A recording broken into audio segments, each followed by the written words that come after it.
three, right, Jeff? And Sinead. You don't want to record? Oh, I'll record. Okay. Sure. And the second Sinead.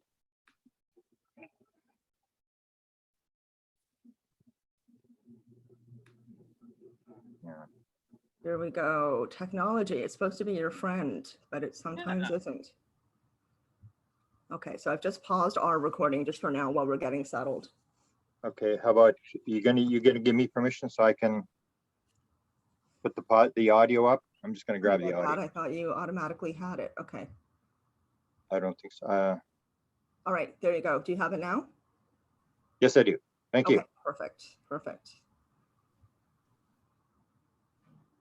Okay, so whenever you're ready, I'm going to do 3, 2, 1, and then I'm going to press play and we will begin. And Grant, I'm assuming you want me to do the intro. Yes. Okay. All right. So everybody feeling good? Have a glass of water and some Kleenex beside you, just in case you get a runny nose. That happens to me all the time when I'm interviewing. Okay, so 3, 2, 1. Hi, everyone. I'm Sinead Whelehan. Today is July 24th, 2021, and we are here with a wonderful group of people who are going to be presenting at an exciting upcoming event called the Worldwide Metaphysical Tribe, which happens annually in Chicago, Illinois, rural Chicago, in a place called Franklin Grove. And my dear friend and Grant's dear friend, Grant is here as well, Deb Frueh, is the octopus at the top of it all. She's amazing. She does the entire thing by herself every year, which is just, I've never seen anything like this. So she's here today, and I thought that I would just say hello to Grant first and then introduce Deb. And Deb, you can take it away and give an explanation of what this event really is, because I feel like I just can't do it justice. You do the most beautiful explanations of what it's all about. So Grant, hello, how are you today? Thank you, Sinead. Thank you for helping to host this, and thank you to Deb for putting on the event in the great state of Illinois. And you and I will be traveling down there. Yes, we will. We're doing all our testing as we go through the borders and stuff like that. And I'm honored to meet the other speakers that are going to be speaking there, and we can chat about why people should be excited to be coming to this event. Yes, yes, the conversation is something I'm very much looking forward to. There's just so many fascinating topics, and the people here represent that. So Deb, maybe you can take it away and give us a little intro as to what the event is, and then I'll help you introduce each person here. Sure, and maybe someone can mute. I hear noise in the background. I don't know. The fire truck is coming. Oh, gee. So my name is Deb Frueh, and 8 years ago, living out here in rural Illinois, I decided that it was really hard to see all my psychic friends. I belonged to a really loose, great group of tuned in people, and I just couldn't see them enough. And living out where I live, you know, we don't get a lot of visitors out here. So I decided to have a bonfire and a dinner and just hanging out in my backyard. So that was the plan. Well, we did it, and it was incredible. Even though it was very low key, everyone had such a good time. They asked if I would do it again, and so I've been doing it every year. Try to hook it up with the Perseid meteor shower, although this year I'm not so sure we'll see anything because we're about a week too late. Thank you, COVID, for throwing wrenches at us of 1000% all the time, but we're still happening. So I want to tell you just a little bit about this year, because this year is our biggest, most amazing year. First of all, our event is held in what I can only call the Garden of Eden. Out here in the middle of nowhere in Illinois, there is a tiny town called Franklin Grove. It's so tiny it has no stoplight. And in this town, there is the most luxurious inn you have ever seen. And we have rented the whole thing for 3 days.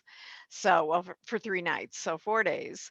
And I was just over there.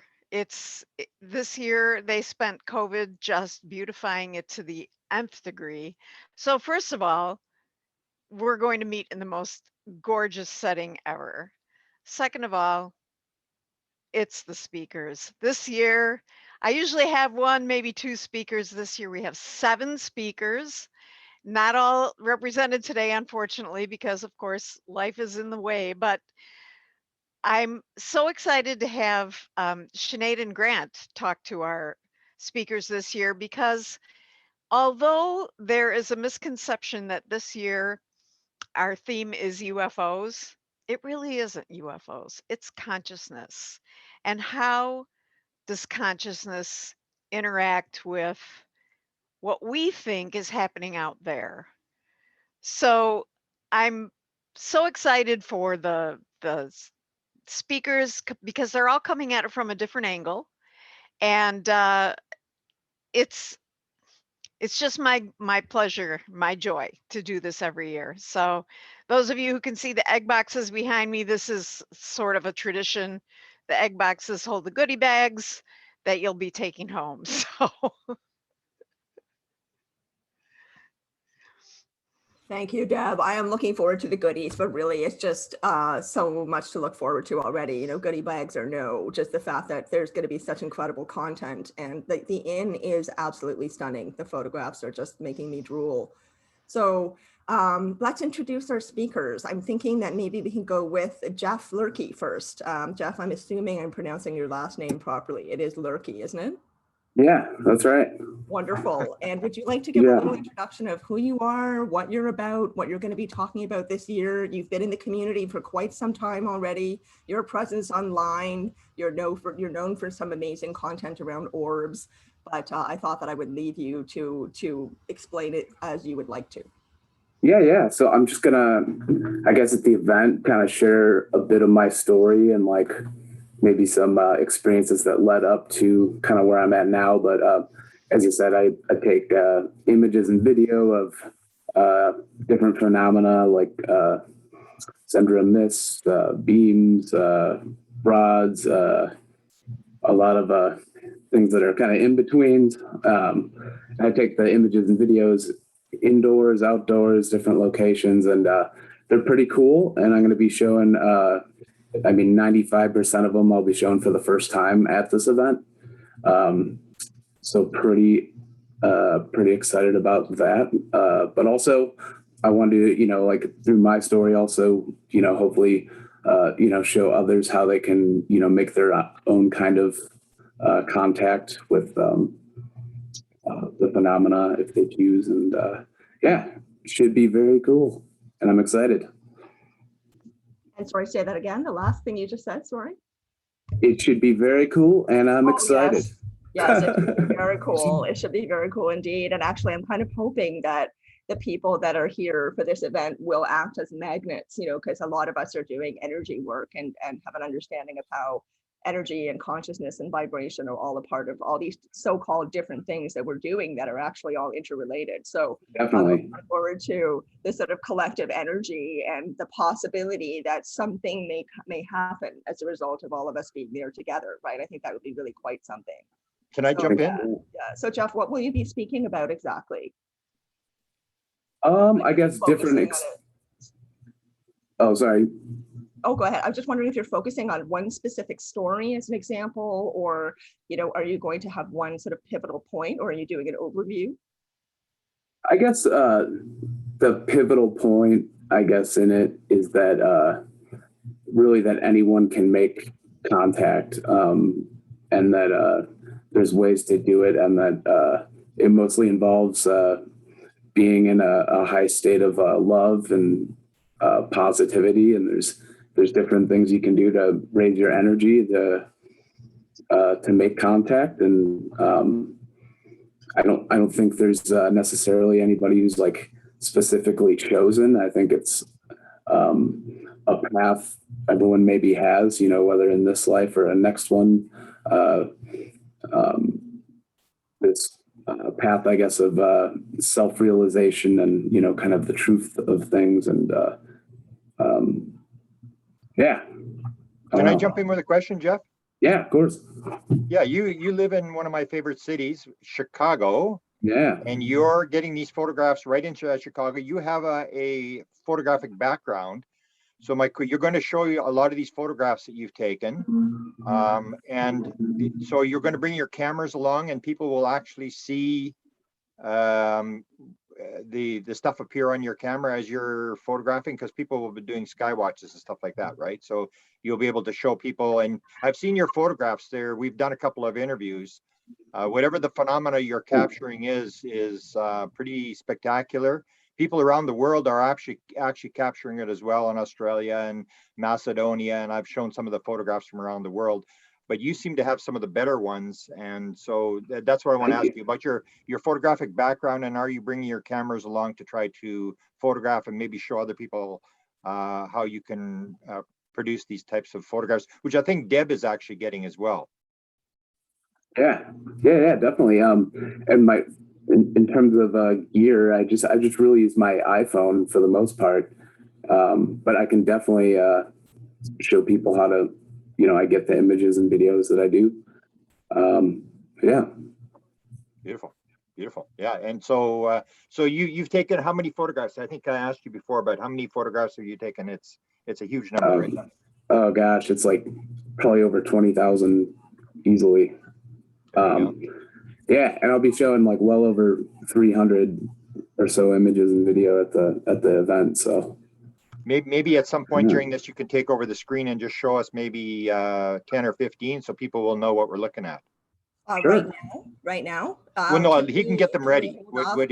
What he wants to do, and then we can do that later on, so people can see. Sure, yeah, because right we're now, talking about this, but it's a different thing to see Jeff's photographs. Then you go like, wow, it's like there's a big difference between describing them and seeing them. Very impactful for sure. I feel like we Definitely. should go on to introduce everyone else as well, though, before we get into too much depth and conversation. So I'm going to keep the conversation moving, and I'm actually going to take it back to Deb for a minute. Deb, you told me a really wonderful story about the first time you met, I think it was the first time you met Linda, and that there was a sort of special occurrence that happened there. And then that was the origin story of the two of you really connecting, and then Linda becoming a regular fixture in Metaphysical Tribe. So can one of you tell that story? Maybe Deb, you can tell it, and then Linda, you can jump in and give your experience of that moment, and then what your work has been like with Deb and what you'll be talking about this summer as well. I think I just planned it out. So Deb, can you tell us the story of how you met Linda? There was this amazing moment apparently that occurred. Well, I teach tarot and other things at a place in the Chicago suburbs called Gathering Lighthouse. And because I'm, tied in with their mailing list and everything, I got an email that said that there was going to be a walk-in soul that was going to come and explain what happened, what the story was. And 40 years before that, I had read Ruth Montgomery's book, Walk-in Souls. And when I read it, I put it on the back burner. I mean, what do you think about things like this? How can you have proof of something like this actually happening? And so I grabbed my girlfriend and I said, we're going to go down and listen to this woman talk. And either it's going to be the most amazing thing we've ever heard, or we are going to be the most disappointed people on earth. And we drove down to see her. And Linda's story is so compelling. I could barely sit still. I couldn't believe what she was saying. And she speaks from her heart.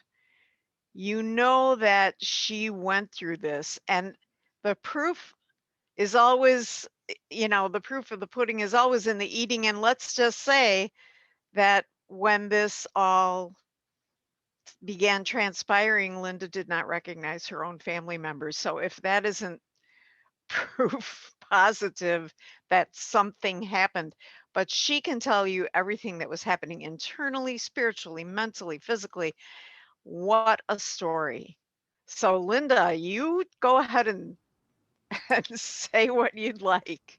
Yes, that's the perfect introduction. Linda, please take it from there. And you're muted. You're muted, dear. Yeah, I'm sorry, but yeah, I had the most mystifying experience, and that's what I will call it, because it was something very unusual. A walk-in soul, some people are aware of it, but it's a very few. It's been talked about in the dark, never too much in the light of day. And so it happened to me, and it is something that I hid from the public, and I even hid from myself.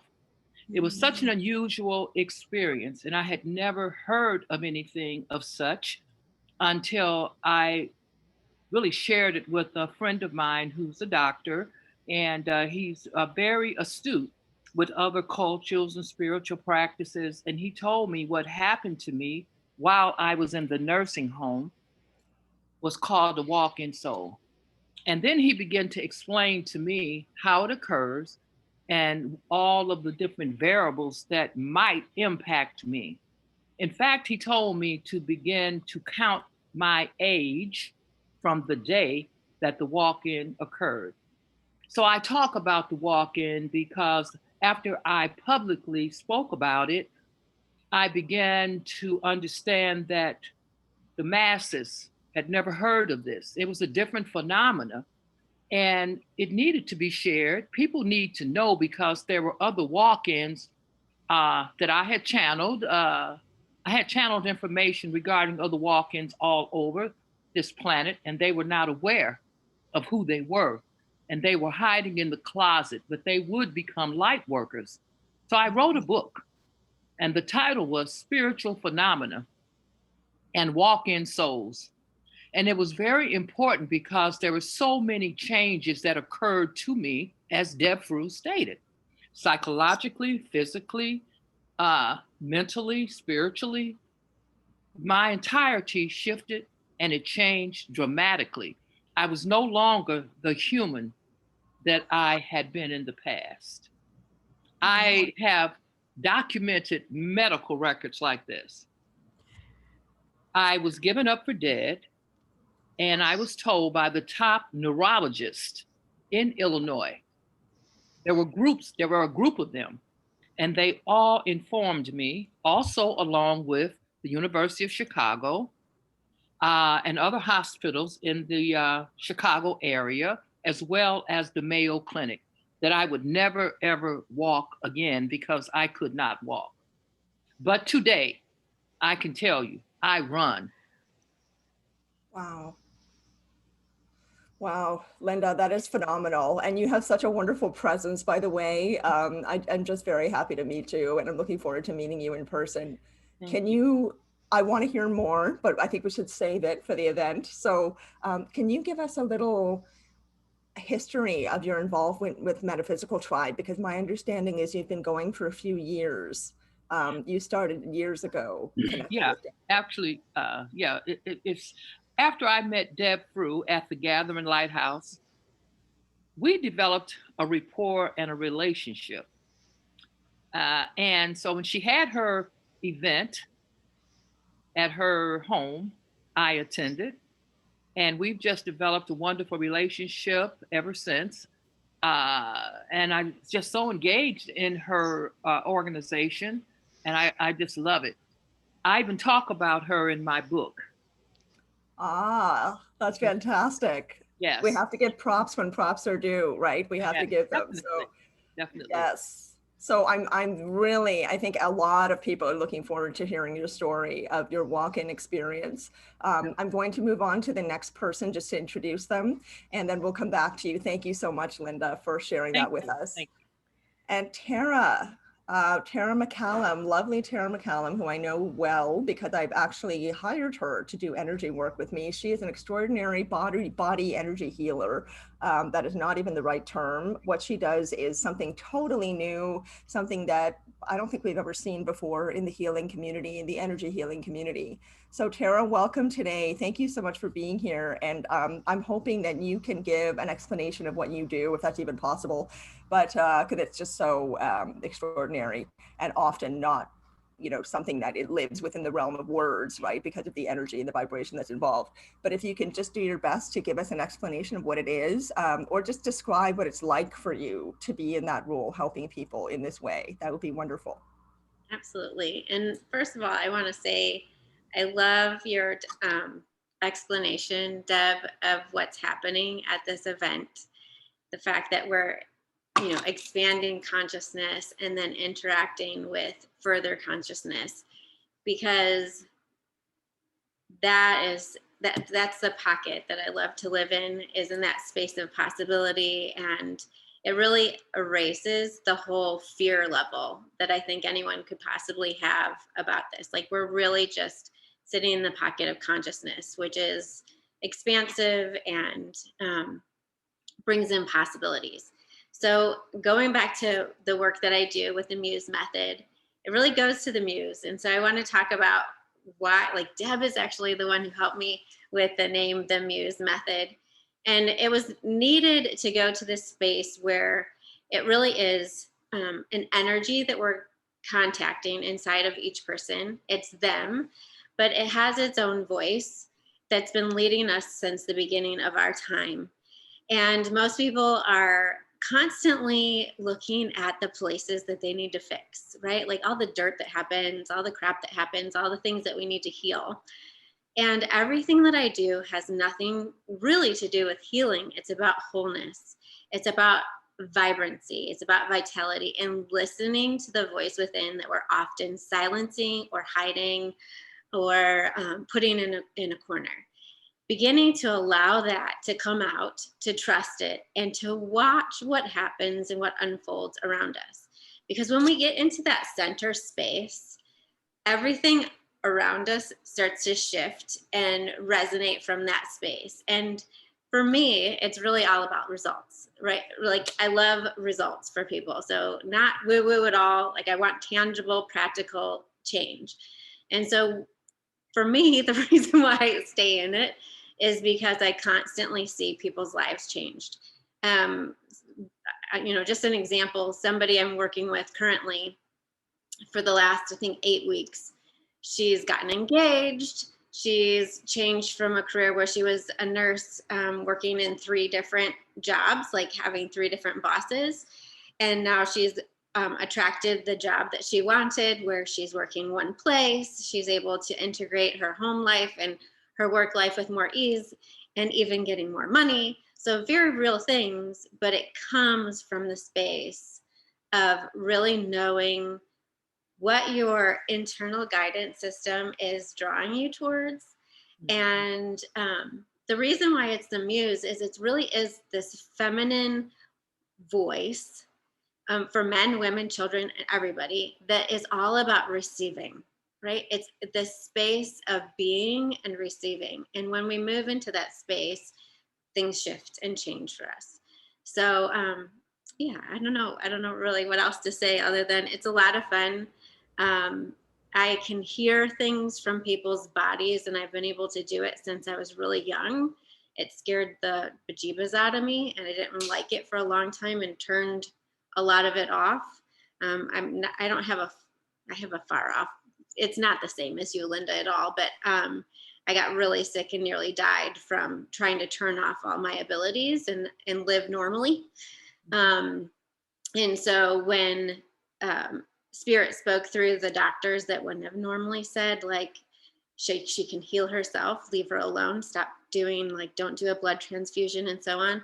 It awakened my soul inside me and helped me to start listening to that voice and to stop making myself wrong for hearing what was going on in other people's bodies that I could help them with. So instead of feeling like I was invasive and helping people just willy-nilly out there, I decided to do it for a living. Because when people give you permission, there's so much more power there. So I stay out of people's bodies and minds unless they give permission. And then we go to town and have a lot of fun.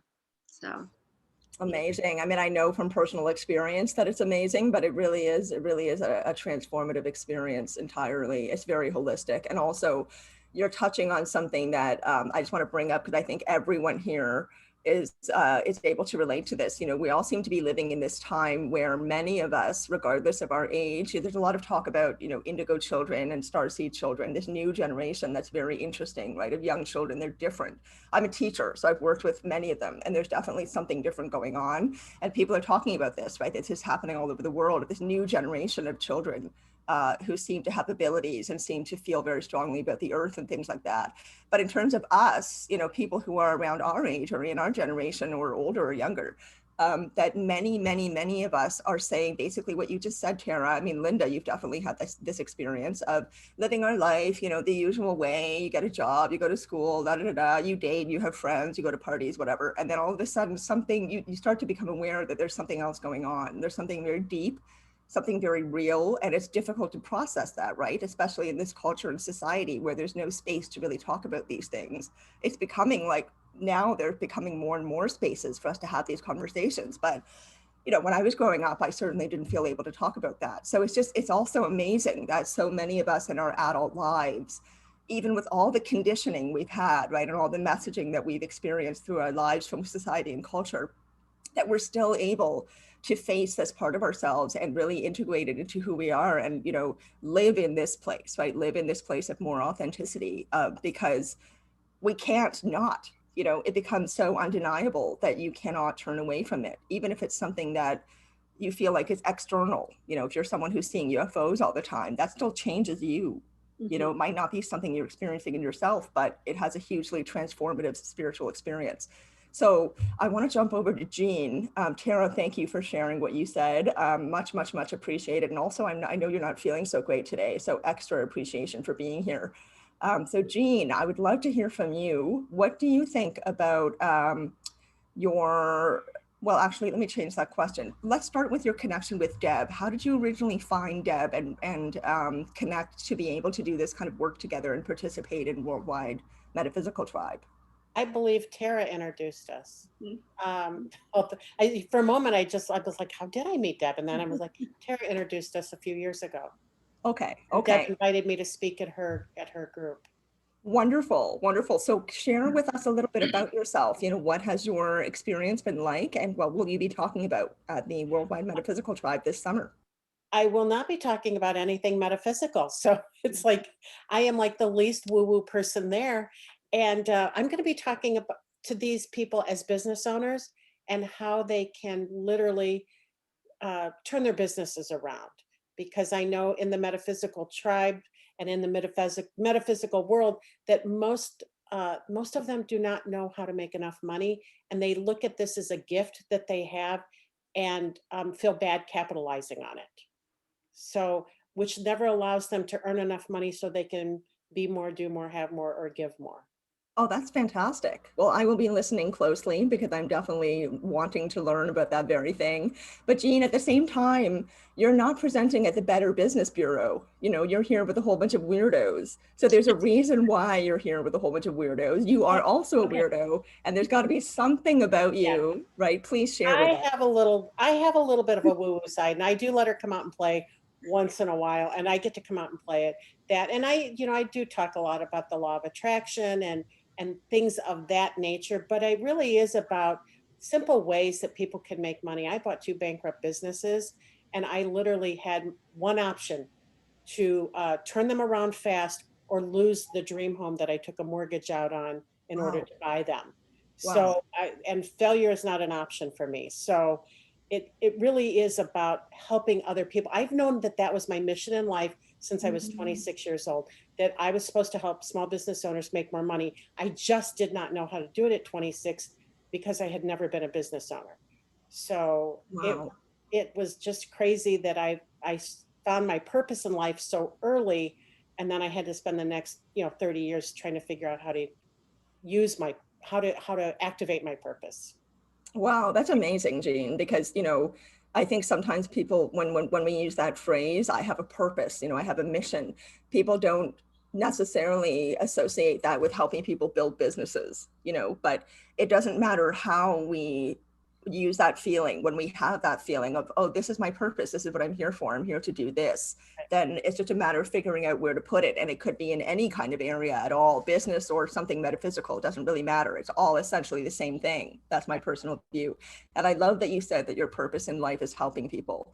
I think that everyone here is here because we all feel that it's very important to contribute to this community, right? To do our part to make life better for ourselves and for others. So Deb, I'm just going to bring it back to you. Thank you, Jean, and we'll come back to you again, okay?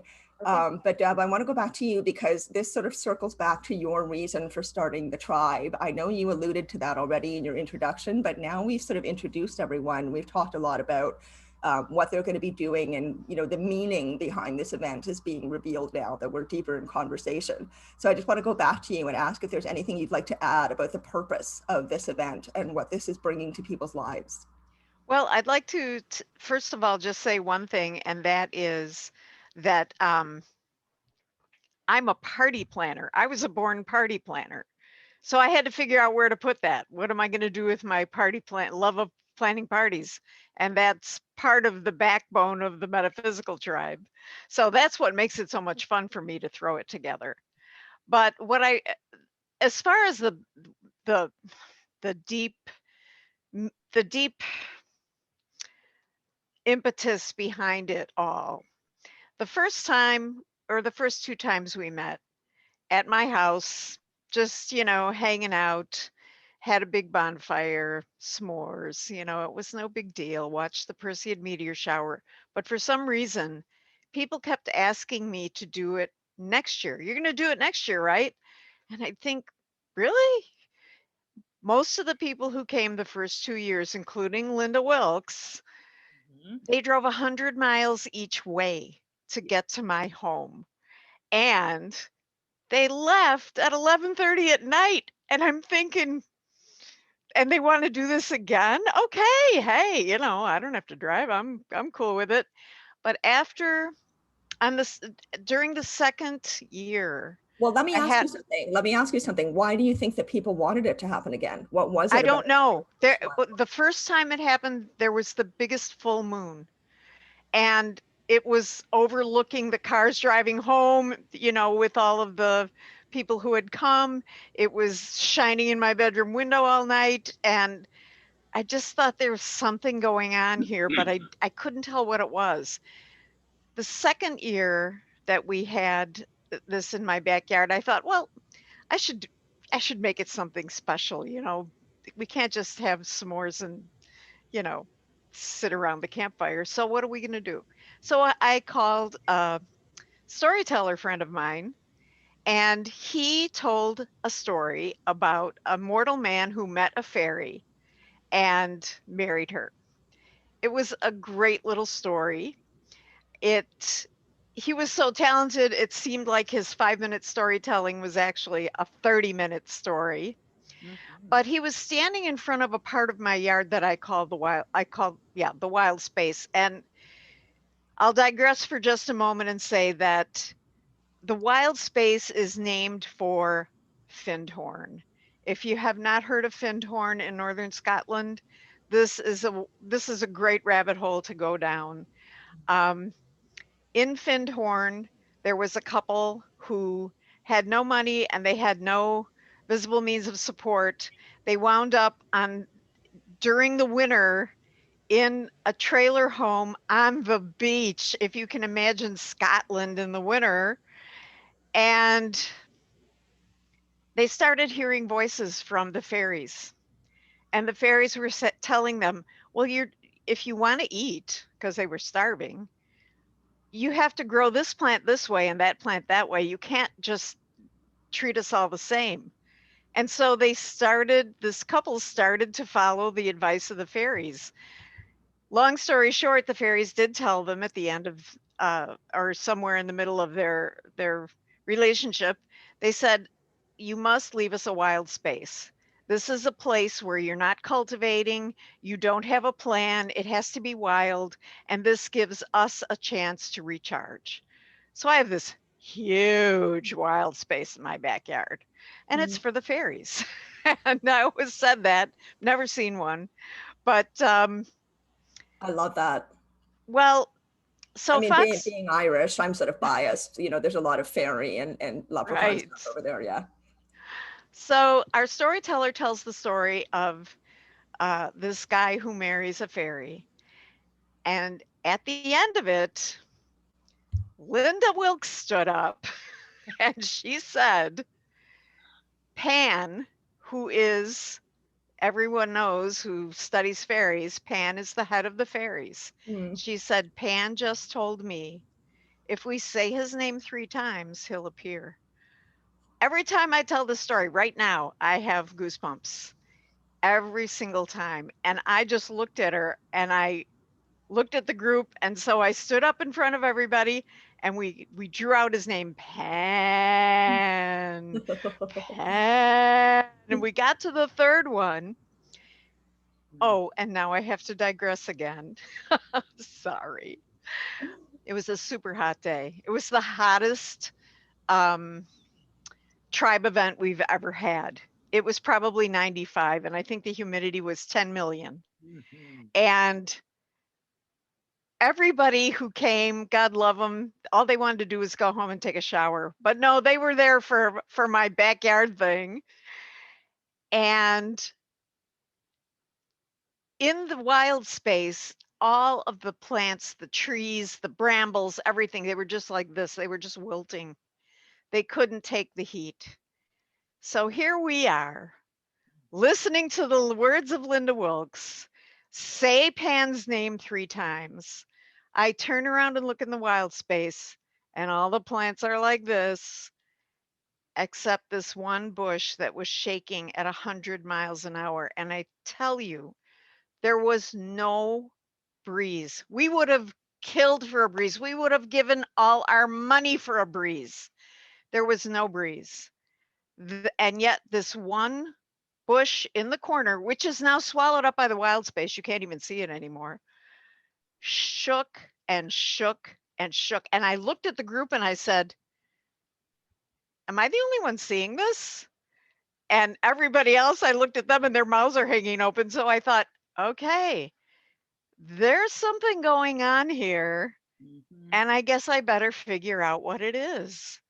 So after everyone left, I just thought about it. What did everybody do today? What brought them happiness? What ignited something? And I built it on that. Wow. And you know, I love that, Deb, because it's sort of this feeling of magic and possibility, right? And also not like, why can't we entertain the possibility that fairies are real? You know, like, why not? What's so terrible and ridiculous about that? We have absolutely no way of proving that they're not, that they don't exist, you know? And so what I love about this community and about the event that you've created, and that all the topics that everyone here has been talking about that they're going to be speaking to the audience about this summer, is that it's all about the expansion of possibility in terms of our thinking, right? Just being open to possibilities, just entertaining them, and then being able to receive, as Tara was talking about, right? Once we allow ourselves to be open to the possibility of whatever could be out there, because we all know there's a lot more to reality than what we currently think that there is, then, you know, all these other things tend to unfold because we're willing and we're open, we start to receive, and then other things start to occur. So I actually want to ask the group, and anyone can speak if they'd like to. I'd like to ask the group if anybody can relate to that particular kind of experience. You know, I mean, I think everybody can. When you start to get these hints of, you know, oh, this is what I'm supposed to be doing, or I'm not paying attention to the right thing. You know, I'm sort of being pulled towards whatever this is, even if it doesn't seem to make any sense to me, or I can't understand it, or I don't fully get what the message is. There's some deep part of me that's saying, pay attention to this. And then it ends up leading us down this path where all these other things unfold. And then ta-da, we end up presenting at the same, you know, event together in rural Illinois. I've never even been to Illinois. So would anybody like to speak to that? Just how it sort of starts with this kernel of, you know, mystery and magic, kind of what Deb was talking about, right? The magic feeling, the feeling of possibility or purpose, and then how that unfolds over time.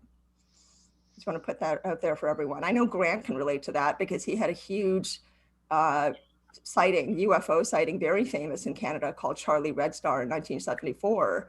Tons and tons of people witnessed it, but very few people actually did anything with it. A lot of people were kind of like, that's really odd. Okay, well, you know, back to, I got to go grocery shopping tomorrow and I got to pay the phone bill, you know. But Grant said, hang on a second. No, this is very weird. Something's going on here and I need to figure out what it is. And here he is all these years later still doing this, right? So it really ignites something in us, this sense of there being more out there, right? That there being more to reality. So given that that's kind of the heart of, I think, all of these kinds of events, right? Talking about all these things and expanding how we think and expanding how we perceive. Would anybody like to speak to that? And I'll maybe speak first because as Deb pointed out, people sort of got the idea that this is UFOs. When I saw this thing in 1975, I didn't just say that's kind of weird. I sort of swore a little bit. It was like, I could not believe what had happened. None of the things that happened in my life I planned. I did not plan to see a UFO. I had no intention. We only went to this small town because everybody was talking about it. It was the local TV station. I got it on film.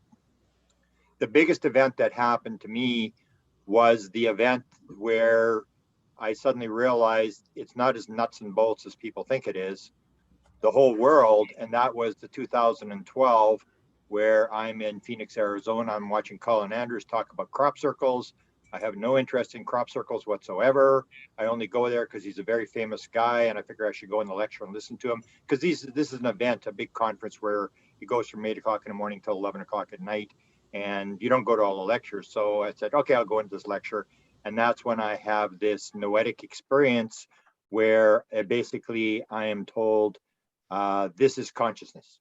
This has got to do with the answer to your question I'd asked in 1975, what the hell is going on, is consciousness. And from then on, I basically went into a world where I did all sorts of weird consciousness things. And I've gone sort of to the opposite extreme where, to me, there is no physical world. I mean, it's this concept of, how does reality work? How does consciousness work? So that's basically what I've basically done since 2012. But I've had one event after another where I did not plan. I mean, I did not plan even to meet Sinead. She was sending emails and I was ignoring them. And we had that situation. Everything to me has been these bizarre things where I get led down one road and then another road.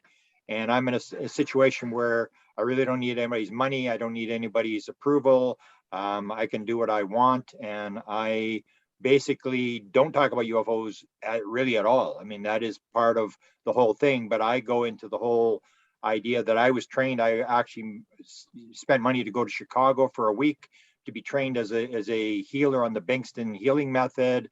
I've been around the world. I've chased every sort of bizarre thing. And I am real far left in terms of consciousness, in terms of the idea.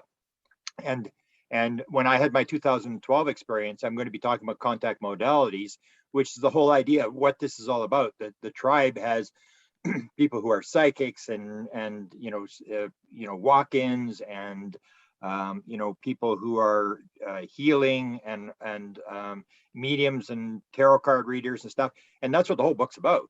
It's about this whole idea that it's all the same thing. And that came from my 2012 experience. The week after my experience, another event happened in Florida to a guy by the name of Ray Hernandez, who ended up starting an institute with Edgar Mitchell, was the sixth man to walk on the moon, where they looked at experiencers. And his experience was basically the same time as mine. And then he wanted to know, he said, there's something about consciousness. Something's going on here with this UFO thing. It's got something to do with consciousness. And I said, well, I'm going to be in Florida. Why don't you come and I'm going to do a lecture on consciousness and then we'll talk. 2 days after that lecture, he's on the Miami freeway and he's an IRS attorney doing $1 million accounts as an IRS attorney. And he's basically flipped out of his body in an experience. He's pulled out of his body, sitting in a traffic jam in Miami near the airport. And this is the key, the whole thing, what this sort of the bottom line to this conference is, he was taken up and he was shown a wheel that was moving around. And on the wheel was psychic phenomena, remote viewing, all sorts of other paranormal phenomena, quantum physics, UFOs, and this stuff was going around. And they said, you have to quit parsing this stuff. It's all the same thing. And in the middle of the wheel, these visions, it was linked by consciousness. And they say, you're breaking it apart. So what we do, even in the paranormal world or in the UFO world, the UFO people will say, the science fiction people will say, well, we're not into UFOs, and the UFO people are not into science fiction. The paranormal people don't like the UFO people, and you have all these different things, and everybody thinks they've got the answer. And in fact, it's all the same thing. It's the bottom line to it's all consciousness. Everything is consciousness. You even get into, is there even a physical world? So that's where I've gone real extreme. And I've looked at all the different modalities, and that's what I'm going to talk about, all these different modalities. I'm going to show you it's all the same thing. All the people are tapped into, it's all a conscious world. and it's like an illusionary world where we're sort of making it up, and we're starting to be supported by science. But people think it's nuts and bolts, and I always say about UFOs, and I say it all the time, and I don't really care what anybody in the UFO community says. I say it will be, I'll guarantee you, it will not be as physical as you think it is. It will be way more spiritual than you think it is. And it will be at least 1,000 times more complex than what you think it is. People have no concept how the universe works. It is absolutely amazing, unbelievable. And the paranormal is the anomalies of the world, where whatever modality you're using is an anomaly, which just shows you we've got something wrong. If things were happening the way the world says they're happening, none of the stuff at the Metaphysical conference would be happening. They're happening because something we understand about the world is wrong. We're making mistakes. And that's why the people who are will be at the tribe event are the leading people in the world, in terms of the fact that they are exemplifying the fact that the world is not the way we think it is. These people are doing exactly what they say they're doing, and it means we have no clue. And that's what they told me. And I've had a lot of noetic experiences where they told me, you haven't got a clue. You are arrogant. You think you know what's going on. You haven't got a clue. In fact, everything that you believe, it's exactly the opposite of what you believe. So that's what I'm on the very far edge of consciousness research. How does the world work? How does reality work? And the anomalies are telling us that's where we got to go in terms of figuring out how the world works, and the fact it's not as nuts and bolts as people think it is.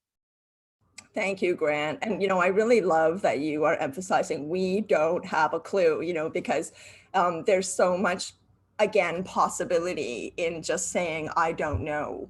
We have this habit, as you and I have talked about many times, and I think the panelists here can relate to as well, that people are very fixated, human nature. We're very fixated on putting things in organized rows and having them in boxes so we can understand them. We want to lock them down and understand them. And that's a form of control. But if we just say, I don't know, right? And I don't have all the answers. And how can I possibly? I'm a grain of sand in this massive universe, right?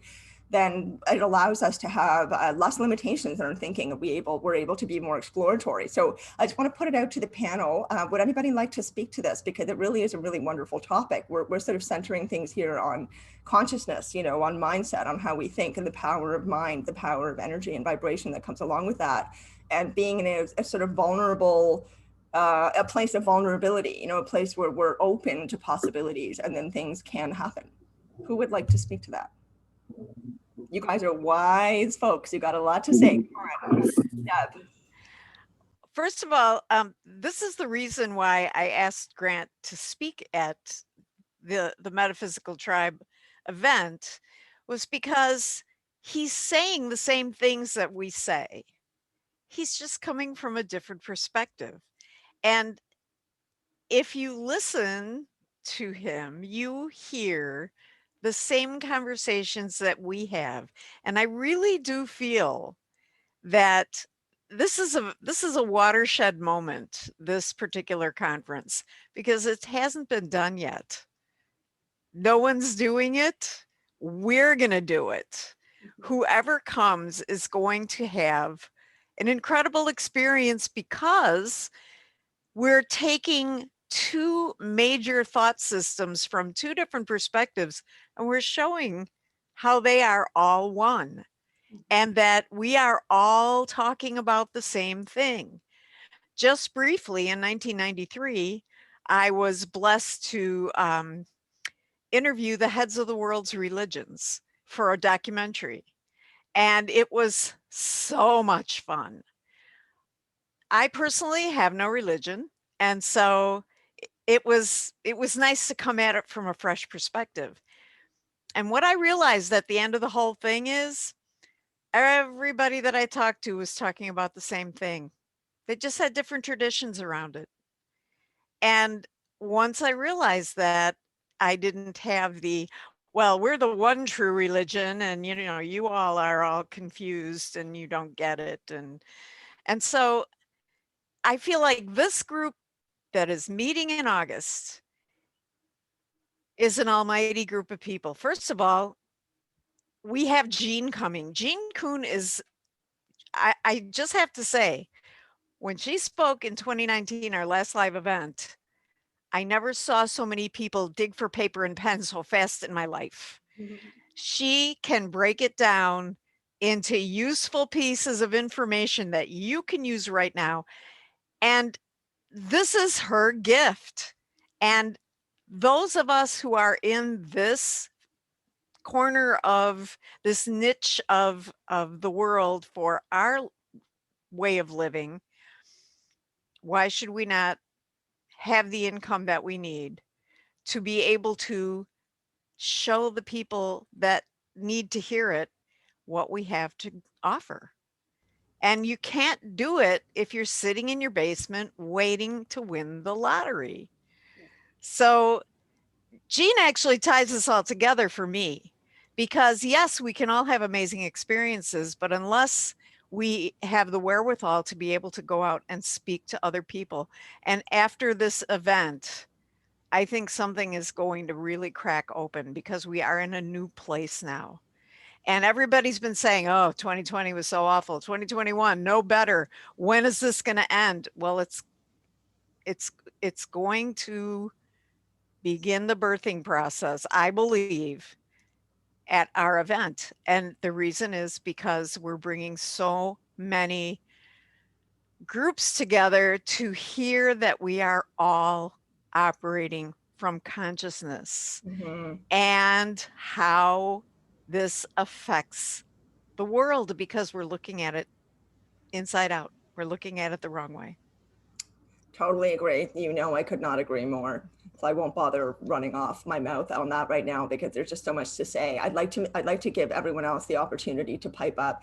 This is a kind of an open conversation. I mean, we aren't talking about the metaphysical tribe. We are talking about each one of you and, you know, what you are bringing to the tribe and what your topics are. So by all means, feel free to talk on that if that's what you'd like to focus on. But there's also, you know, this is such an expansive time. It is such an expansive topic. This is such an expansive event. And so, you know, there's just so many opportunities for the conversation to go in different directions, which is exciting and wonderful, I think. So feel free to get a bit abstract if you'd like to, or speak more on your topic. We'd love to hear from you, because it gives people who are going to listen to this more of an idea of what they can get excited about with regard to this event. It really is something very special.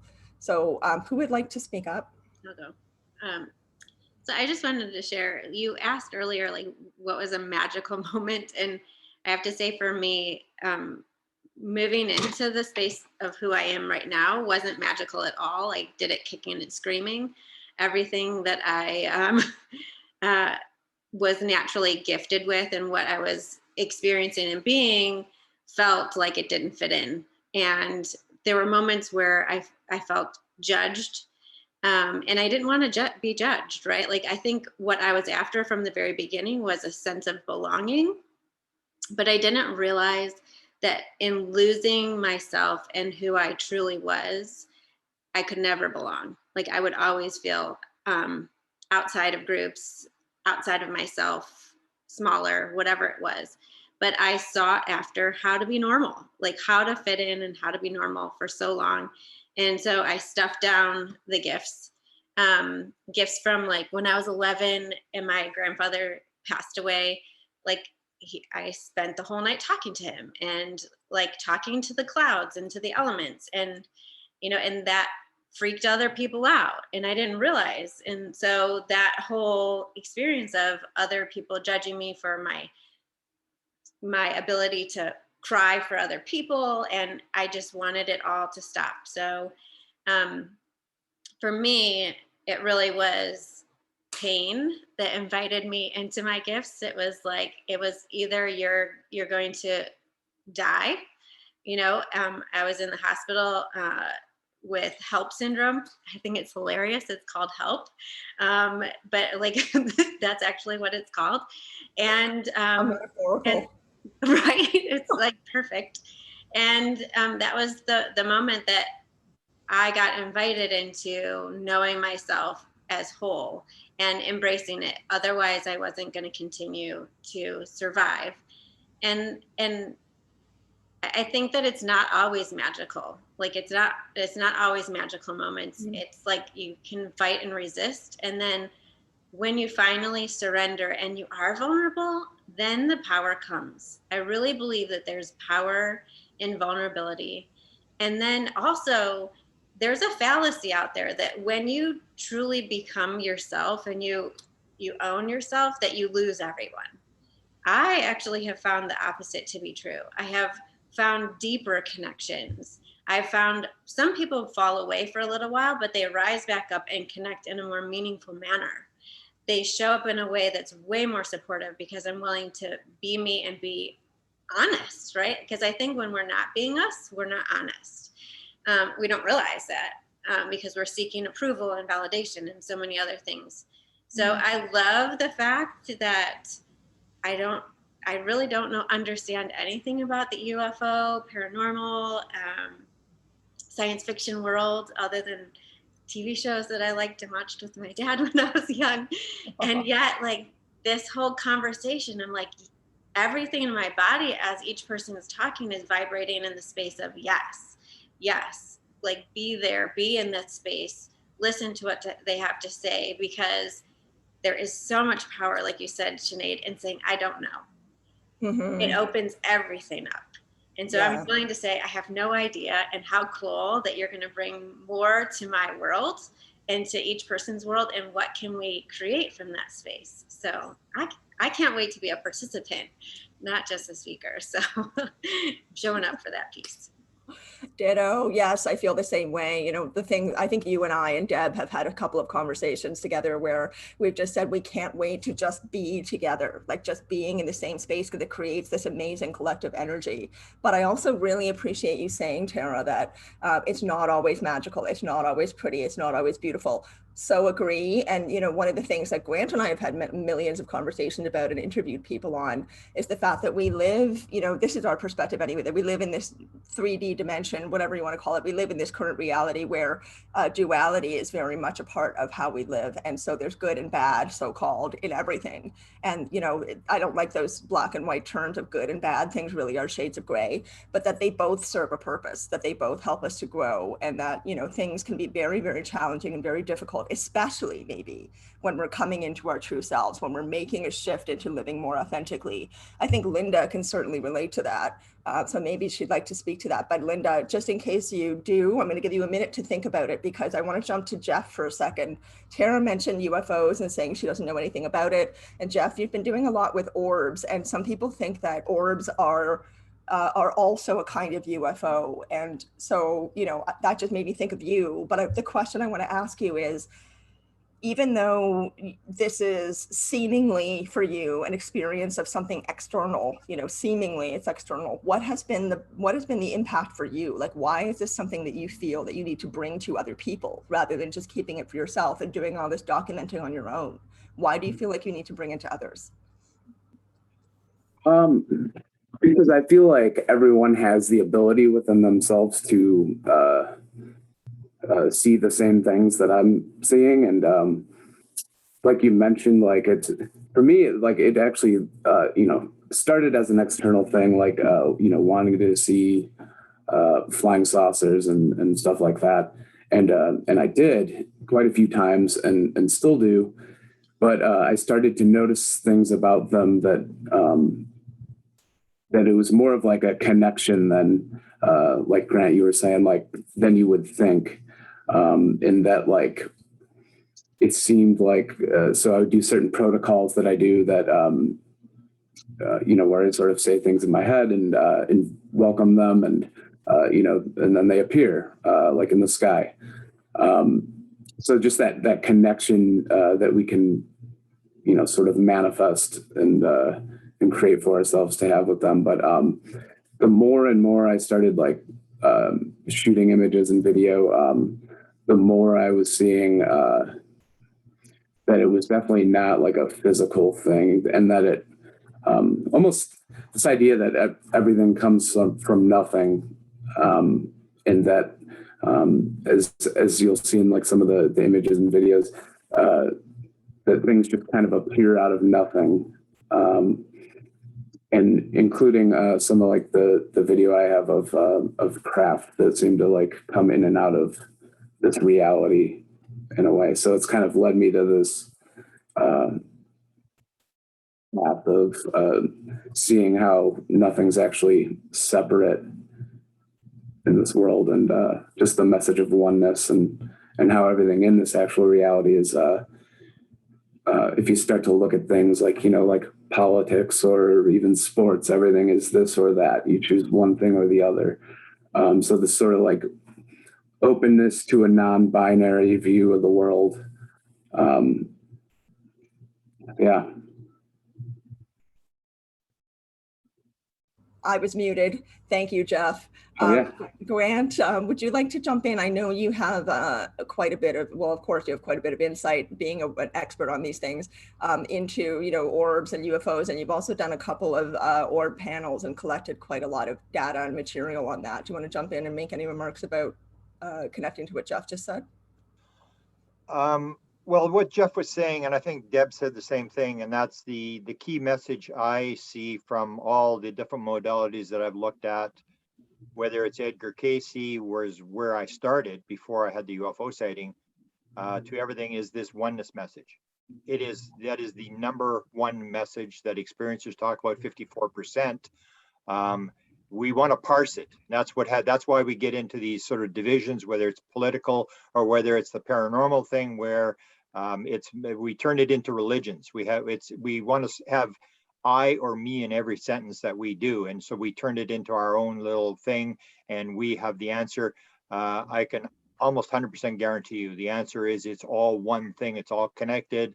That is the message they want us to do it, and they basically are saying, unless you get it together and understand that everything is one, it's game over, because you cannot be fighting against each other and separation. And that's where it's important to do this metaphysical tribe event.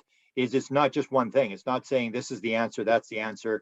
It's basically saying that all these people have come together and everybody has a piece of the puzzle, and we all exchange our stories and we understand better how the world works when it's all over. But even the orb thing, when you start looking at the orb thing, which we've done here, I started picking up these people all around the world, and everybody has a different interpretation. Some people think it's dead people, or they'll say, take a look, there's an alien in this orb and I can never see the faces. And people will say, that's my mother, or that's my dead father, or stuff like that. And you start to see this crossover where everybody has their interpretation.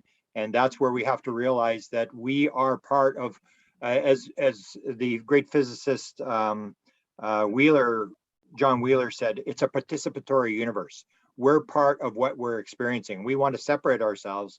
We got to realize we're part of this very elaborate thing, and that we came in at this particular time. So when it comes to the situation, I see everything as experience, that we come into the world at this particular time, at this particular place, in the middle of whatever mess we find ourselves in.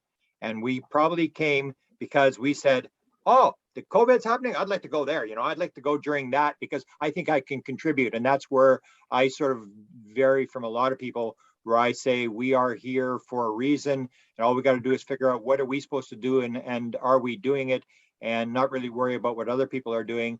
And it'll all be gathered together. There are these synchronicities which you and I have experienced, and that things are very connected when you start getting down, especially when you put your mind to it. And so that's part of it. You haven't explained to people what you're going to be talking about. You and I are going to talk a little bit about an event that we did last year, a very, very bizarre event, probably the most paranormal bizarre event I have ever experienced in 47 years or 46 years.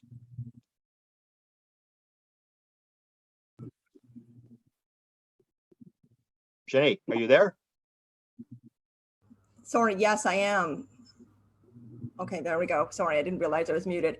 Yes, that was quite something. I mean, it's a difficult thing to explain because there are so many different aspects to it and so many people that were involved. I mean, there are collective experiences, collective aspects of the experience, but it seems like, there are a couple of people from that group who were there, the Rama group, who were in Arizona. I want to say Arizona. There were two different locations where they were experiencing paranormal activity, but I want to say Arizona. And Mount Shasta. Mount Shasta, thank you. But most of them were Mexicans. We should point out this is a very sort of religious group. It's a Peruvian group that has a lot of sort of religious practices in their worldview and stuff like that, very sort of Yes. Christian stuff. And so I've been in experience with these people for a number of years. I've had experiences with them, but then we heard this story last year, which I said was, and we're going to talk about this. They won't talk to us anymore. The people, the 9 witnesses, they're not talking to us anymore, but we did an interview. We talked to these people, and it was just like the most bizarre paranormal story I've ever heard in my life. Just unbelievable. Yeah. Yeah, I mean, they do seem to think that the Rama group does seem to think that, because they are approaching it in a sort of religious way, and they have a very disciplined approach, a very systematic methodology. Methodological. Thank you. Finally wrapped my mouth around that. They have a very kind of, set methodology and very set system that they go by in order to create this contact. So they seem to feel that that is the key, right? That is how the contact is made. And then there are people, as we're kind of discussing here, there are people in so many different groups and so many different, sub communities of this general community of the paranormal, who feel that having disciplined practice, or having a let's say a rigid practice. I'm sure Rama people don't feel like it's rigid, it's there for a purpose, it's organized, that it serves a purpose, but that you don't need to have that it's all about having just an open heart and that kind of thing. But they really feel that this is key, and as a result they're having quite incredible experiences. So they met this being called Antarel, which comes from another planet, and he arrived in this at the edge of this forest where they were at Mount Shasta. They were all camping for the night. And so they had done a lot of, I think, practice during the day and had hoped for something to happen. They received a message that they were going to be getting a visit. Antarel appeared. He was hugely tall. You can see him on video. This is the really incredible thing. There was a video that was taken where there's this tall pillar that appears. So there's somebody that's taking a video and they're kind of scanning like this around, just showing who's there. The forest is pretty and what their campsite is like. They're not trying to film anything paranormal. They don't see anything there. They're just filming casually, right? And then in the film, you see them pan like this, and you see the edge of the forest where Antarel is going to appear, but he's not there yet. They pan like this, and they pan back, and suddenly there's a being there, a tall white pillar being that looks like it has a body. And then you see it moving. You see it walking through the frames of the video, or moving, not necessarily walking, moving from left to right. So what is this? And why is there also this mysterious black rectangle that suddenly appears against the trunk of a tree? What is that doing there, right? So they witnessed this, and then later on he ended up showing up in front of the group, and it became this incredible, just extraordinary experience. But it just seems like there are more and more, regardless of the groups or regardless of the topic or the person, more and more people are coming out to talk about these things, whereas before, maybe just as much wonderful, strange stuff was happening. Somehow I doubt that. I think we are in a new energetic phase of some kind. That's just my feeling and my personal opinion. But perhaps a lot of this stuff was happening before, but it couldn't be talked about. It couldn't be revealed to the public. We didn't have the internet. We didn't have this ability to connect the way we are now. There was a lot more stigma. So we are in a fascinating time at the moment, and a really wonderful time, I think, to be alive. Even though the world does seem in many ways to be a scary or dangerous or distressing place, there's still all this incredible stuff going on of, huge progress and growth in all kinds of areas: quantum physics, science, psychedelics, medical stuff, NDEs, medical doctors are now looking at NDEs. So this stuff is making its way into the mainstream. And so we're here at such an incredible, potent, exciting time.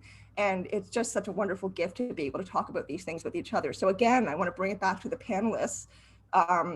Linda, I'm going to just jump to you because I said I would give you an opportunity to speak about how your experience, I'm going to touch a little bit on what Tara said about how things are not always wonderful and beautiful. Your experience of coming in, realizing that you were a walk-in soul was not an easy one for you. That was very challenging. And then after you accepted that, all these other things started to unfold in your life. And it does seem like you are tuned into the consciousness aspect of this. So would you like to speak to any of those things that I just mentioned there? I think you might be muted.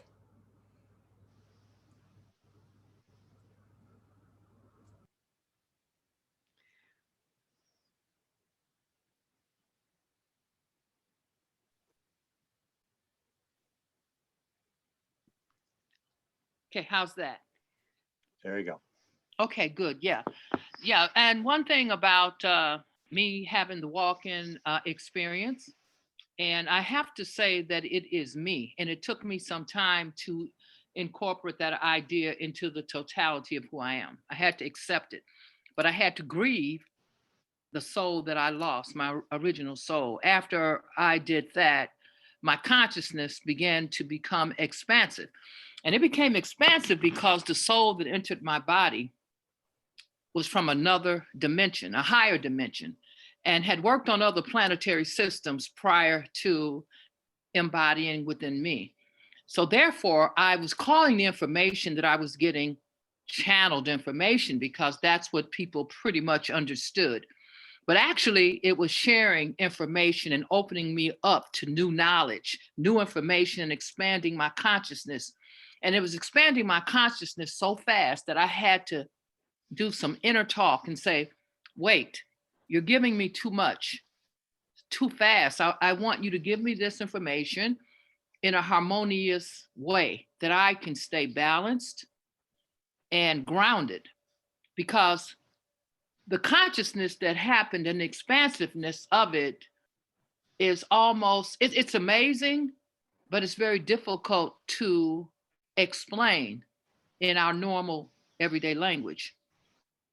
I've learned how to sit and expand the expression of my own soul, and I teach my clients individually when they're prepared or ready as to how to experience this and how to activate the powerful innate abilities of the soul. You know, just simply telling them that the soul does not fit within this physical structure, and it is as expansive as you can see it or believe it to be. For myself, my sharer, which is my walk-in soul, indicated to me that I should see my soul as large as the room that I was sitting in. And I was sitting in a very large room. And then it began to tell me how I could see it as large as 2 rooms. And the more I expanded my own awareness as to who I am in essence, the more powerful I would become. It shared with me so much information on healing. It gave me innate tools. And also it expanded my intuition. And it expanded my ability to just know what a person is going to say or feel before they say it. And it has been so expansive, and it's given me the ability to help so many people as far as distant healing. I've been very capable and able of doing feats that I've never been able to do.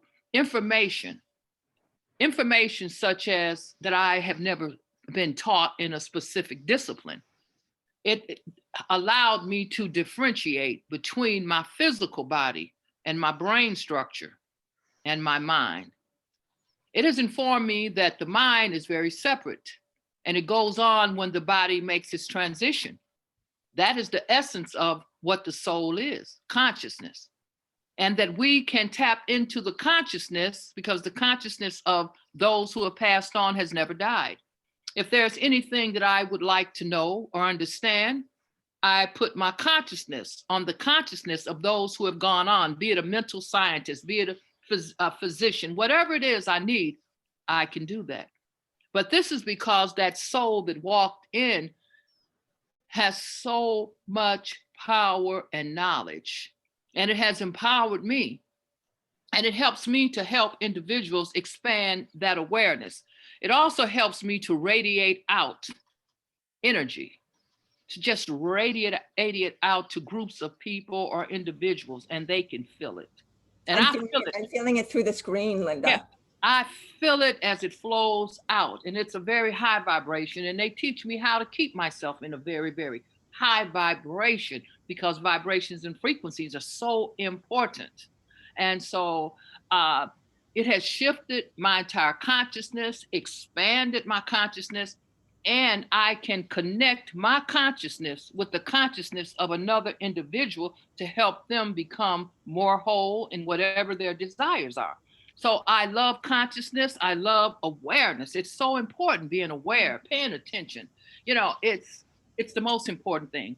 Even when my physical brain begins to move into a little negativity, My mind, which is connected to the innate new soul that walked in, it tells me there are over 7 billion people on the planet. You do not need to think on that negativity because you are here, you are alive. And if you had passed over when you were deemed almost dead, you wouldn't be having these experiences anyway. So they're not important. Appreciate that you have this new soul and that you're here to just observe and to play your part in the I large love that. scheme of things.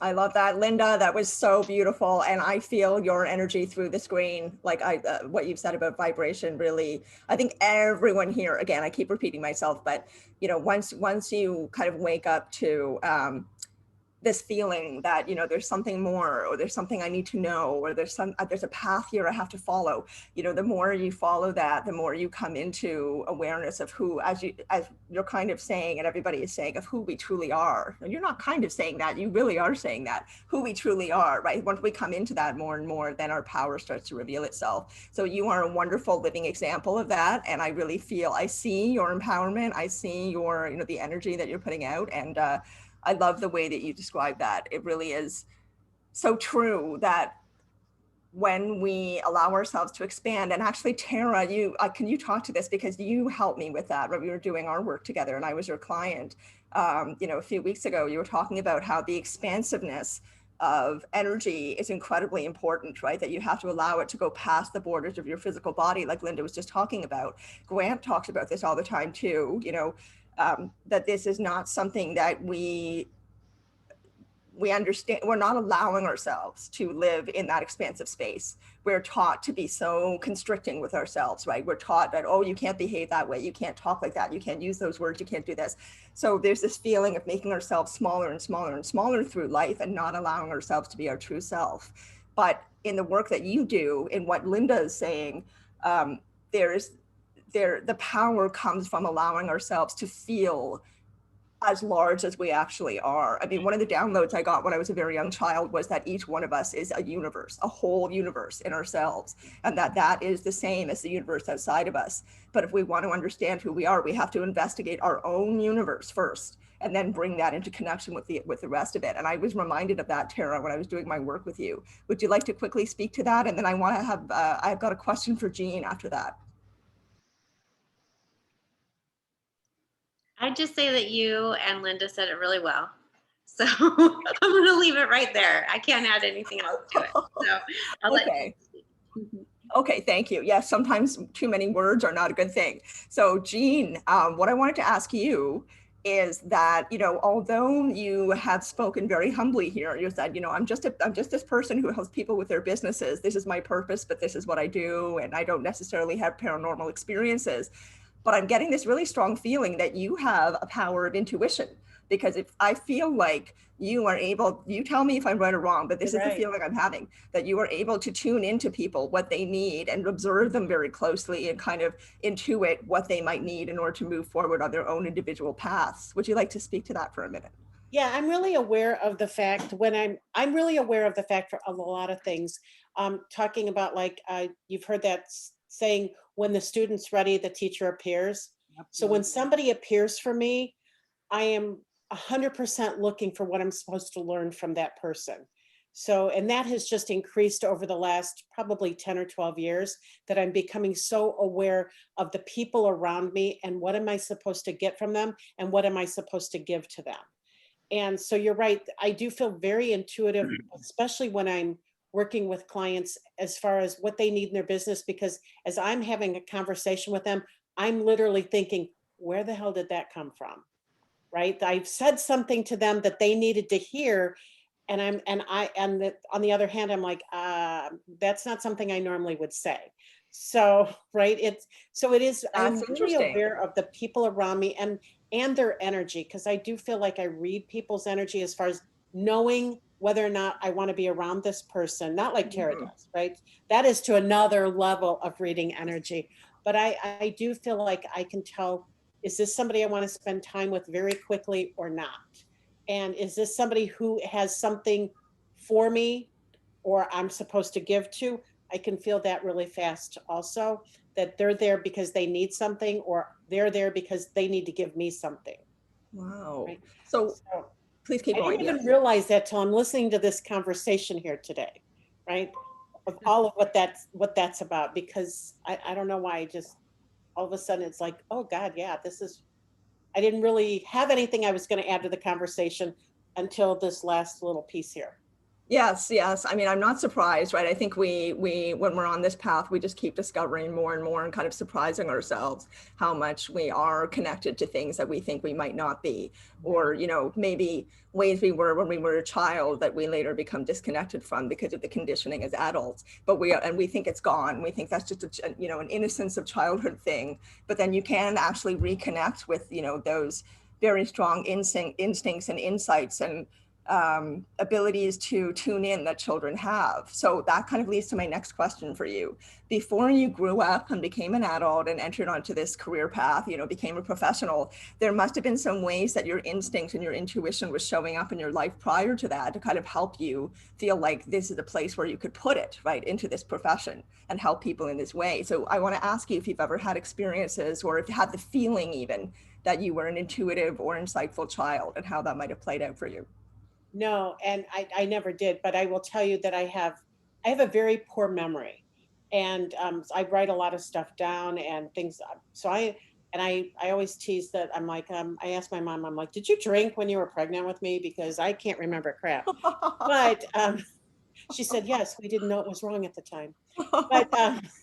But so I don't have a lot of childhood memories, like, and literally I have really worked very hard to get rid of the memories I've had anytime before 20, because at 20 I started a new life when I got married, and I literally wanted to leave everything that was before that behind. So I don't really revisit that piece hardly ever.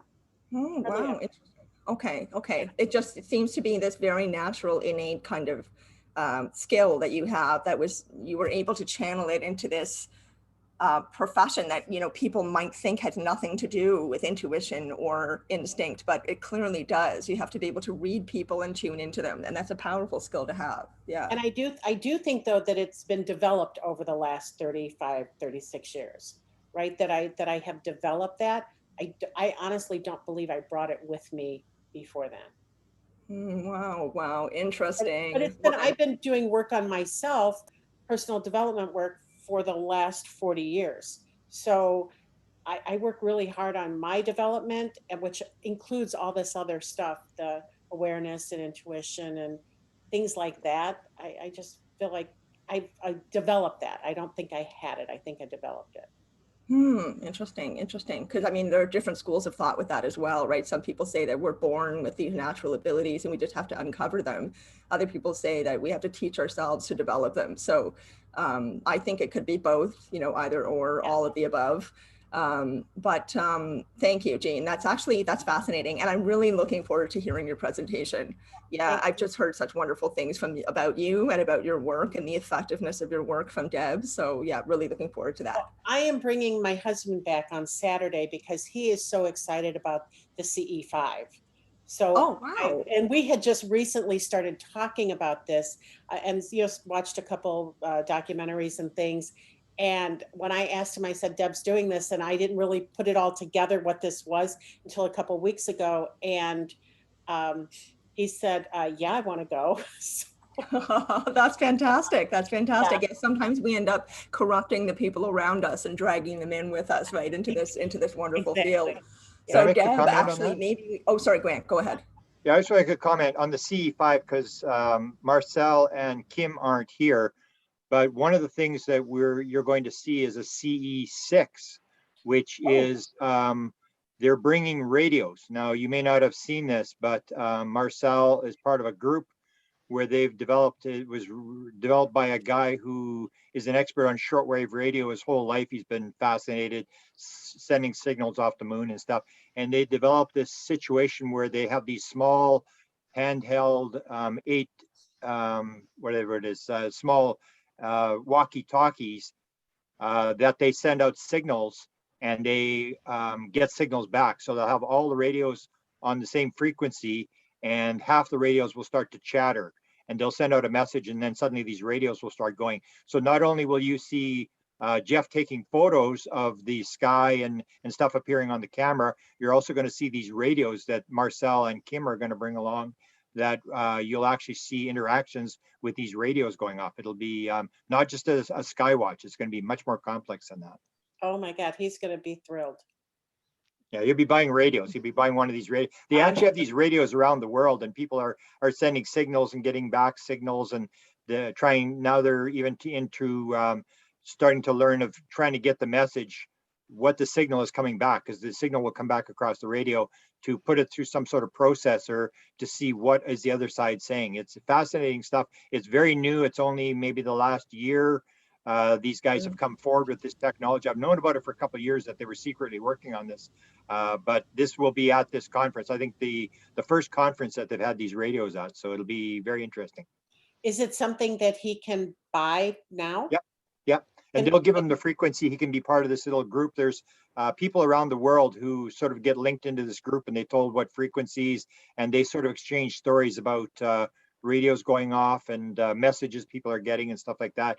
And they call it a CE6. It's like a direct interaction with these radios. And it's, if you look at the material they've got, it's as fascinating as anything you've ever seen. It's really, really. What kind of radio is it? Like what? It's a small 8-watt radio that you can buy at Best Buy or some of these places, and they have a certain frequency that they broadcast on. And we can actually put a link in, because we did an interview with them, and they did a 1-hour documentary where he describes, this guy out of California that invented this whole system, does a 1-hour documentary where he describes how he discovered this, how these radios started to go off, and he started to send messages and get messages back, and then other people got radios and they started these groups and stuff like that.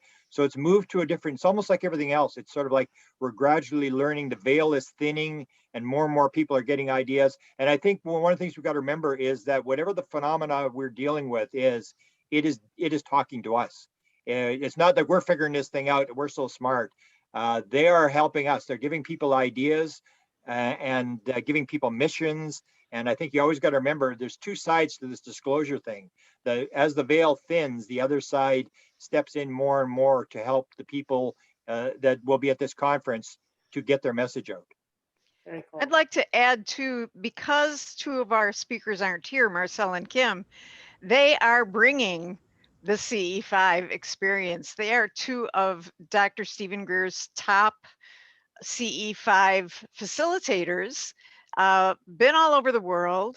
And Dr. Stephen Greer is the person who formulated the CE5 experience. And what is it? Well, you've heard of Close Encounters of the Third Kind. We all saw that movie. But Close Encounters of the Fifth Kind, CE5, is when you initiate the conversation with the beings in the craft or whatever. So what we do is we go out into the field. If you're local, bring a chaise lounge. It'll be much more comfortable for you. We're going to go out again. Remember, we're in the middle of nowhere. Okay. And it's black. And we're going to go out into the field, and Kim and Marcel have lasers that are not the kind that you'll get arrested for shining into a plane. These are lasers that go further, much further than that. And you know, when you're sitting and watching the night sky at night and you see all those beautiful stars, they're not all stars. And if you shine a laser at them, they just might blink back at you. Sometimes they start moving in groups. Sometimes they come in closer. Sometimes they land nearby.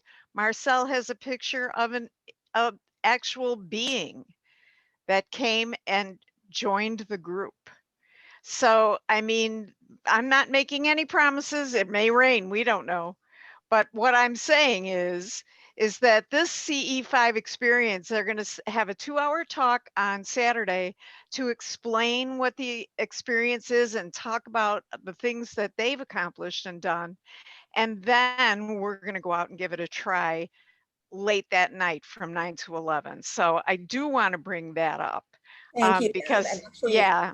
Could you clarify, just for the audience, just a very succinct clarification of what the difference is between CE5 and CE6? Because I think that's important. Grant spoke about the CE6, you've spoken about the CE5, but just to make it very clear for the audience, what is the difference between the two?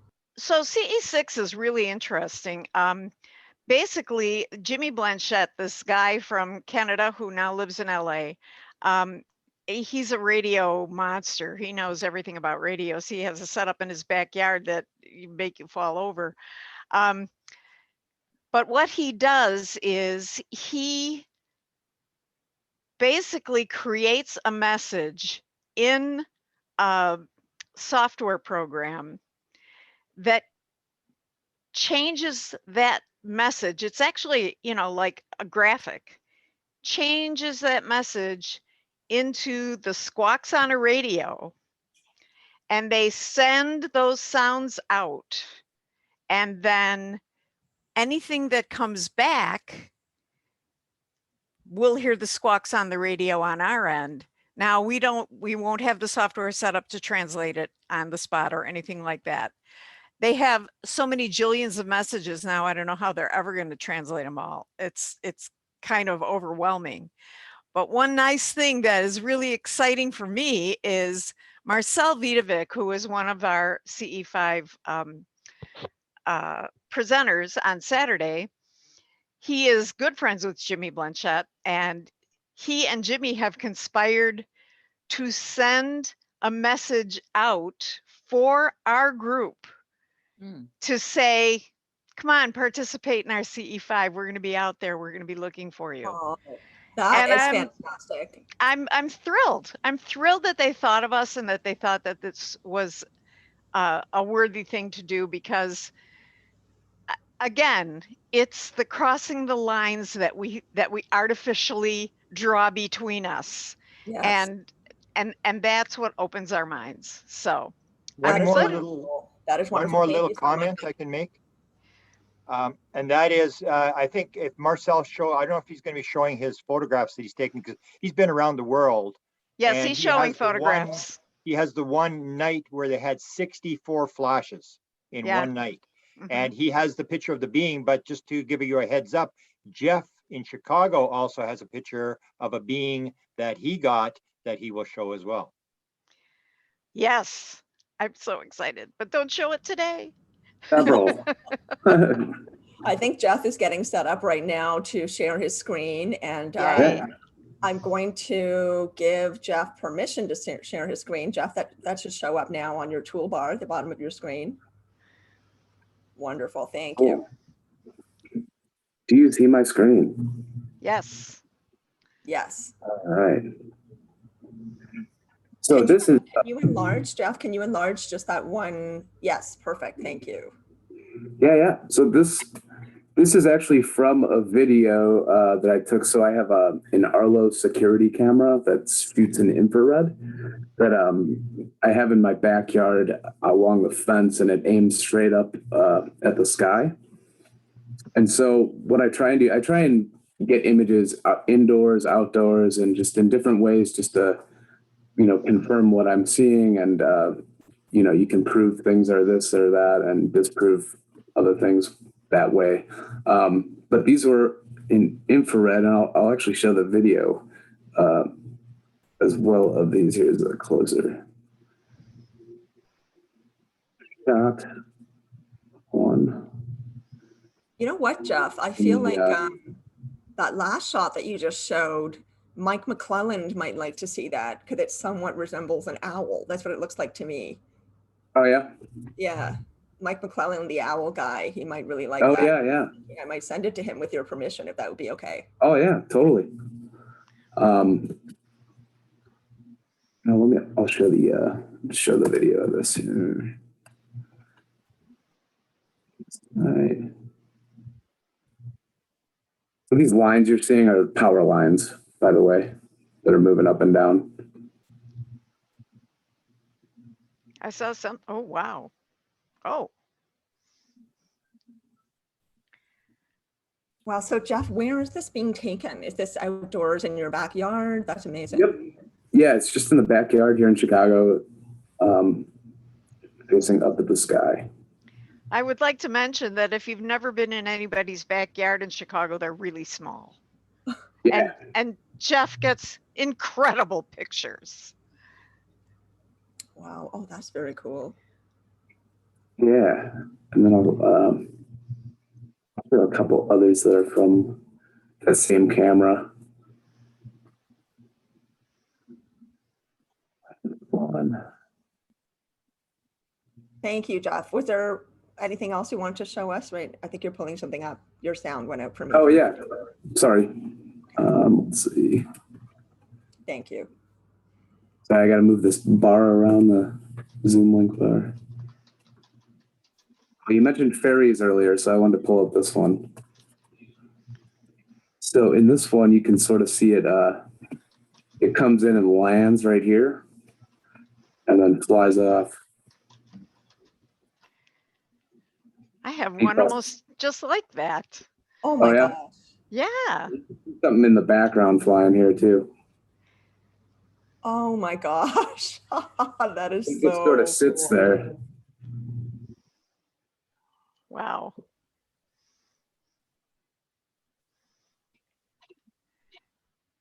That's But crazy. that same one I've gotten in multiple. I've gotten that one in my room as well, in the bedroom, which I'll be showing that video at the event. But Awesome. Yeah, save the juicy stuff for the paying folks, right? But I know that you've got a lot online as well, Jeff, and you've done lots of interviews and stuff like that. So there is stuff out there, but yeah, there's nothing actually online really, just as of yet. But I'm gonna after the event, I'm putting up a website where I'll have everything. So I kind of wanted to show it to the people at the event first. Thank you. And then Fantastic. Yeah. Thank you. So we're almost at the end, guys. We've got maybe like 10 minutes left. And so I just want to give everyone open forum. You know, if there's anybody who'd like to speak to anything we've touched on today. Otherwise, I think we'll bring it back to Deb and ask her to just summarize anything she might like to say to the audience before we close. But would anybody like to, you know, offer any last thoughts, you know, what your philosophy is about all of this? What you would, you know, any message that you'd like to give the audience, anything that you think is especially important for our general human progress and development. This is an opportunity to do that, because lots of people will be listening to and watching this who will not actually be going to the event. So by all means, use the opportunity now to share what you'd like to share. I think Deb should talk about where the event is, when the event is, and how to get there, and where it is from Chicago and this sort of stuff, because we're talking about this wonderful place, but be a little more specific about when and where. Absolutely. Thanks, Grant. So we are meeting August 19th. It's a Thursday. Registration actually starts at 1 in the afternoon. And we'll go Thursday, Friday, Saturday, and then Sunday will be our goodbye breakfast. And everybody's invited to come. The breakfast is only for the people in the inn, but we can still use the grounds to say goodbye one last time. But what I want to go back to is, first of all, you can find all the information you're looking for at internalwilderness.com and look for the drop down menu that says Worldwide Metaphysical Tribe, and everything you need is there. Links to tickets on just about every page, information about how this operates. We are starting Thursday by going out to dinner and then watching a movie that's going to set the stage. I'm pretty sure none of you have seen this one, so I'm very excited to show it. Also, Friday and Saturday are going to be full days of presenters, downtime, little live music. It's just going to be very low key. And then Saturday is when all of our headliners are speaking. So that'll be Jeff Lorkey in the morning, and our two missing presenters today, Marcel and Kim, about CE5. They will do the afternoon, and then Grant will do the evening, and then we will go out in the field and do CE5 that night. And that's a separate ticket. You can buy that ticket alone and not come to the whole 4-day event, because a lot of people don't have 4 days to devote.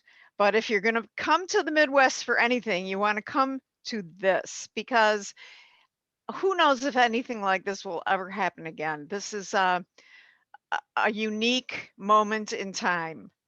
And so the location of the event is approximately 1.5 to 2 hours west of Chicago, depending on where you are.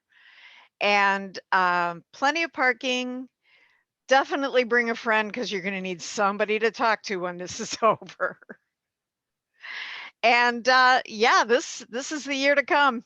Wonderful, wonderful. And when are Tara and Jean going to be speaking, so people know the dates and times as well?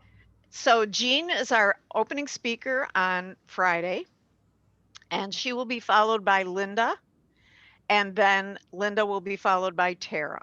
Sorry about that. I thought Linda was happening on Saturday. Okay. No. So thank you very much. So Jean, Linda, and Tara on the Friday, and Saturday is Jeff, and then Kim and Marcel, and then Grant, and then the CE5 is Saturday night. Is that right? Yes. Wonderful, wonderful. Okay, thank you, Deb. Is there any other information you'd like to pass on? I would like to say that our neighborhood is the UFO hotspot, so I'm expecting something to happen. I'm certainly setting my hopes for that as well. Certainly setting my hopes for that. So again, last chance for anybody to speak if you'd like to. Otherwise, we're just going to say thank you so much for being here. Would anyone like to say anything? Any last words? All right. Okay. Everybody's very humble. I thought. Thank you. Thank you all. Something to say. But thank you all so much sincerely for being here. Extra special thanks to Deb for just being the amazing octopus. I don't know how you do it, seriously, every year, especially this year, arranging this, under COVID. Don't forget to refrigerate the gift bags. It says on the box, must be refrigerated. Don't forget, I just want to say that. But seriously, so looking forward to being with you all in the same physical space, in that collective energy, with all this positivity and, amazing stuff to offer this audience. And I also want to say an extra special thank you to Grant, because I would not be doing any of this if it was not for him. And this is my happy place. So thank you, everyone, for being here and sharing your knowledge and experience. You've given us a lot to look forward to. And Deb, I think your audience is going to be really excited. I'm already so excited. We've been saying this for weeks. We're so excited. Me too. Yes. No, thank you, everyone, for being here. Much gratitude, and see you very soon. Well, in 3.5 weeks, I think. Can't wait. All right. Thank you all. Thank you. Bye. Okay, so the recording has been stopped. Again, seriously, thanks, guys. That was a really wonderful conversation. And I think we're going to have a lot to talk about when we get to hang out together. It'll be really fun. Yeah, absolutely. Mhm. Grant and Sinead, I want to talk to you for a minute before we all say goodbye, but anybody else have anything to add? Feel free. Okay, Tara, feel better. Okay, and you and I are overdue for a chat as well with Deb, so we should set that up. Let's do that soon. Linda, such a pleasure to meet you, and Jeff as well, and just can't wait to be together. Honestly, I can't wait. I just can't wait to be in the same space in that beautiful location. Deb, you're spoiling us rotten. Seriously. That's what I do. I'm gonna have to do something like make you souffle or something like that. I don't know. We're very into food. I just like to make one comment. One of the things I had said, if we'd been in Chicago a little bit longer, I would like to have gone to Barack Obama's church. I used to watch it all the time. And when Linda was speaking, it gave me the same feeling. It's like that energy that comes across. It's like these services go on for 3 hours and you just riveted to the screen so it's that energy that was described by Sinead. I saw the same thing. You have tremendous energy that comes across when you speak. Thank you. Thank you so much. I appreciate that. All right, everyone. Counting down. Please share this on your Facebook page and share it with all your friends. Bye, everybody. Thanks. Adios. Thank you. I'm gonna